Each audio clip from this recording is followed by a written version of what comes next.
Hello friends, welcome to our channel the time saver. मैं Krishna Singh. Friends, आज का जो टॉपिक है वो है हम लोग का क्वांटाइजेशन ऑफ इलेक्ट्रिक चार्ज। हमें क्वांटाइजेशन के बारे में पढ़ना है, तो इस वीडियो में हम पूरी इसके बारे में डिटेल बताएंगे, तो वीडियो को बिना स्किप किए एंड तक बने रहेगा। तो फ्रेंड्स, पहले इसके डिफिनेशंस को समझते हैं, उसके बाद इसको एक्सप्लेन करेंगे। तो देखते हैं, the quantization of electric charge is the property by virtue of which all free charges are integral multiple of a basic unit of charge of electron। ठीक है, ये चीज़ें क्या कह रहा है? ये कह रहा है, इसको समझाने के लिए मुझे कुछ एग्जांपल्स लेने होंगे। जैसे अनचार्ज बॉडी चार्ज एक्वायर करती है, जैसे कि मैंने कह दिया कि अगर वुलन को या सिल्क को मैं ग्लास रोड या इबोनाइट से जब रब करता हूँ तो इन पर कितने चार्ज एक्वायर होते हैं, एक दूसरे पर कितने चार्ज एक्वायर होते हैं। हमने रबिंग किया तो इस पर चार्ज कुछ आए, ठीक है। ग्लास रोड पर मैंने मान लिया कि ये पॉजिटिव आया और इस सिल्क वर्क पर नेगेटिव आया, तो इस पर कितने इलेक्ट्रॉन्स आए, कितना इस पर पॉजिटिव चार्ज आया, इस ग्लास रोड पर कितना पॉजिटिव चार्ज आया, ये बताना मुश्किल है। तो इसमें बताता यही है कि जो बेसिक यूनिट जो इलेक्ट्रॉन की होती है उससे आने वाले जितने भी चार्जेस होंगे उसके पूरे मल्टीपल होते हैं। नहीं समझ में आया? आपको समझाते हैं कुछ एग्जाम्पल के तौर पर। एक चीज़ इसको जानना ज़रूरी है कि कभी भी इलेक्ट्रॉन जो होता है, एक तरीके से मान लीजिए कि स्फेरिकल है, तो वो टूट नहीं सकता। इसके एटम्स क्या हो सकते, इसके एटम्स टूट नहीं सकते। हम इस एटम्स को ब्रोकन नहीं कर सकते, ब्रेक नहीं कर सकते, तोड़ नहीं सकते। यानी ब्रोकन इलेक्ट्रॉन नहीं हो सकता, ठीक है। ब्रोकन इलेक्ट्रॉन नहीं हो सकता, वो पूरा सिंगल हो सकता है, एक हो सकता है, दो हो सकते हैं, तीन हो सकते हैं, ऐसे करके इनफाइनेटली बहुत सारी चीज़ें हो सकती हैं, यानी अनकाउंटेबल हो सकते हैं, ठीक है। तो वो चार्ज आ सकते हैं।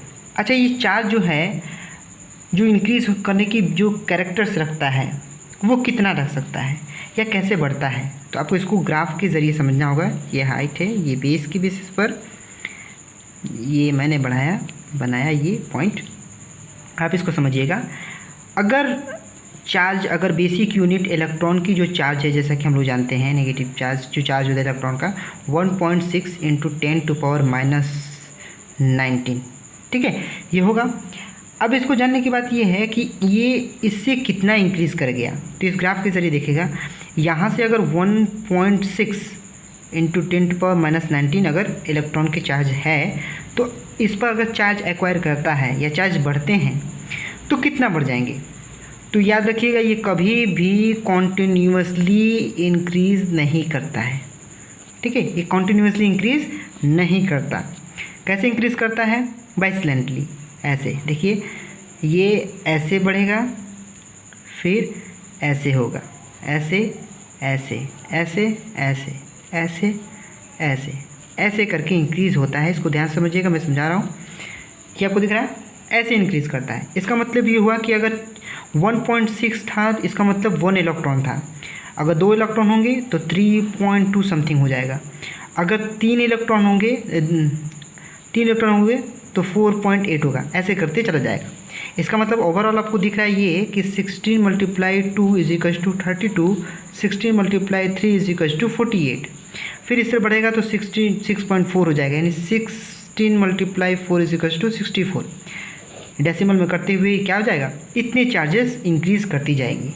एक एक चार्जेस इंक्रीज़ होती है, डायरेक्टली कोई चीज़ें इंक्रीज़ नहीं हो सकती।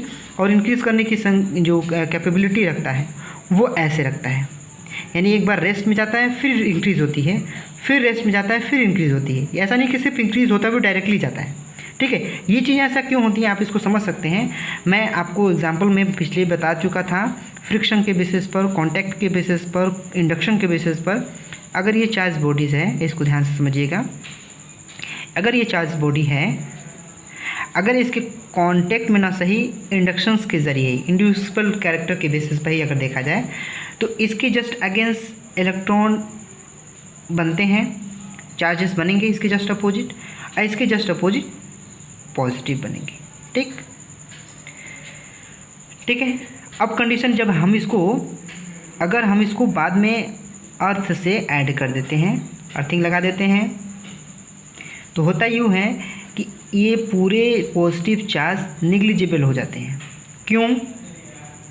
ये पॉजिटिव चार्ज तो इस अर्थ में चले नहीं जाते हैं, तो इस अर्थ से निकलने वाले जो इलेक्ट्रॉन होते हैं, क्या होते हैं? इलेक्ट्रॉन होते हैं, वो इस पॉजिटिव चार्ज से आकर निगलेक्ट कर जाते हैं। बच क्या जाता है? तो यहाँ पर बच जाएगा इसका पास सिर्फ नेगेटिव चार्ज, और उसके बाद जब हम इस चार्ज को हटाएंगे तो ये चार्ज पूरी तरह से all over the body distribute हो जाएगा इक्वली। ठीक, तो यहाँ से आपको ये समझ में आया कि पहले निग्लिजिबल करना, फिर चार्ज को इंड्यूस करना, फिर इलेक्ट्रॉन को लाना। और आपको जैसे पता है कि प्रोटॉन या अन्य चीज़ें मूव नहीं कर सकती, सिर्फ मूव करता है तो इलेक्ट्रॉन, और संख्या अगर पॉजिटिव की कम हो रही है तो नेगेटिव का मतलब आकर उसे निग्लिजिबल कर रहा है, नेगेटिव की संख्या बढ़ रही है इसका मतलब कि पॉजिटिव की संख्या कम हो रही है। ठीक है, तो आपको मैंने इस क्वांटाइजेशन चार्ज में यही बताया कि दो आपस में मिलने पर या फ्रिक्शन पर या इंड्यूसिबल कैरेक्टर रखने पर जब इलेक्ट्रॉन की संख्या बढ़ती है तो वो स्टेक बाय स्टेक बढ़ती है, ना कि एक डायरेक्टली होती है। तो यहाँ पर लिख सकते हैं increase of charge is not a continuous process. ठीक है, ये पॉइंट आपको हमेशा रिमाइंड रहना चाहिए कि जो चार्ज बढ़ती है वो कॉन्टिन्यूअसली प्रोसेस नहीं होती है। क्या होती है? नहीं होती है, वो स्टेक बाय स्टेक इंक्रीज़ करता है। तो उसी जितना इंक्रीज़ किया उस नंबर ऑफ, ये नंबर ऑफ है, नंबर ऑफ इंक्रीज इलेक्ट्रॉन। ठीक है, या चार्ज जिसे हम कह सकते हैं, जितने चार्ज इंक्रीज हुए उसके बेसिक यूनिट जो इलेक्ट्रॉन की हो तो उससे मल्टीप्लिकेशन कर देंगे तो टोटल क्वांटाइजेशन ऑफ चार्ज निकल जाएगा। किसके जरिए? तो यहाँ पर आप जानते हैं फ्रिक्शन हो, कंडक्शन हो या इंडक्शन हो। ठीक, इन तीनों ही प्रोसेस से अगर चार्ज इंड्यूस हो रहा है या कांटेक्ट में चार्ज अगर एक दूसरे को शेयरिंग कर रहा है या फ्रिक्शन से चार्ज को प्रोड्यूस कर रहा है, तो वो चीज़ें कितनी आई कितनी गई उससे हम क्या करेंगे? इसी क्वांटाइजेशन ऑफ चार्ज की बेसिस पर इलेक्ट्रॉन की संख्या को पता लगाया जा सकता है और चार्जेस को कैलकुलेट किया जा सकता है। तो फ्रेंड्स, आई होप आपको ये वीडियो समझ में आया होगा कि क्वांटाइजेशन ऑफ इलेक्ट्रिक चार्ज क्या होता है। तो फ्रेंड्स, वीडियो पसंद है तो वीडियो को लाइक कीजिएगा। अगर आप अभी तक मेरे चैनल को सब्सक्राइब नहीं किए तो चैनल को प्लीज़ सब्सक्राइब कर लीजिए और बेल आइकन को प्रेस कर लीजिए ताकि मेरे रेगुलर वीडियो की नोटिफिकेशन आपको मिलती रहे। मिलते हैं एक नए वीडियो में नए कंटेंट के साथ, तब तक के लिए thanks for watching and visit again.